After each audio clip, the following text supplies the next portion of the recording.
Du 28 au 29 novembre 2023, au Mémorial Modibo Keïta se tient l'atelier de formation des bénéficiaires du projet Koroni Kenaya sur le dispositif de Aramed. Le projet cible 50 détenteurs de droits directement et 300 détenteurs indirectement.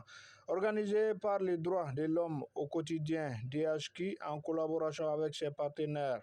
Parce que nous sommes partis du constat que, en général, lorsqu'on suit les réseaux sociaux, au sein même de nos communautés, il y a des appels, des SOS qui sont lancés très fréquemment pour soutenir des personnes en situation de détresse, qui ont besoin d'assistance médicale. Alors, il s'avère que l'État du Mali, depuis 2019, a instauré un mécanisme de prise en charge gratuit en faveur des personnes vulnérables.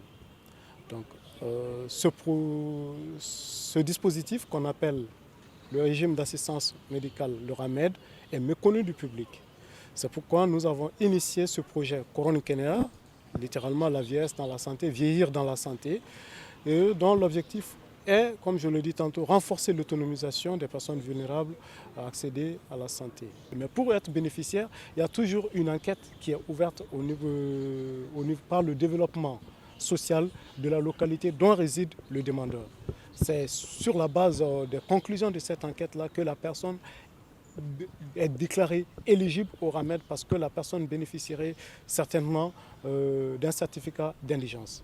Muni de ce certificat d'indigence, il y a le reste du dossier qui est constitué et ce dossier est transmis à la mairie qui l'envoie à l'Agence nationale d'assistance médicale pour immatriculation de la personne. C'est une fois que la personne est immatriculée, à ce moment que la personne sera bénéficiaire du RAMED. Maintenant, qui est soutenu par notre partenaire traditionnel Oxfam à travers le programme Voice.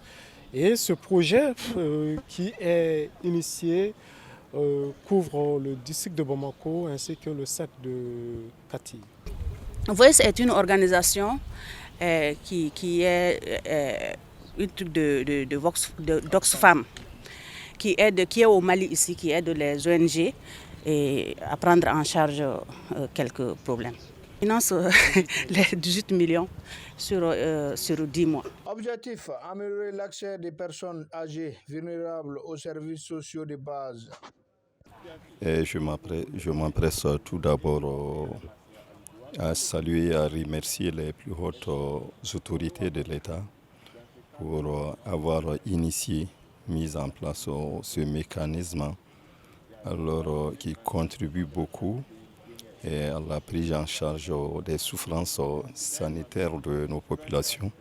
Les bénéficiaires, je voudrais dire, qui sont là aujourd'hui, je les invite à s'investir plutôt à s'intéresser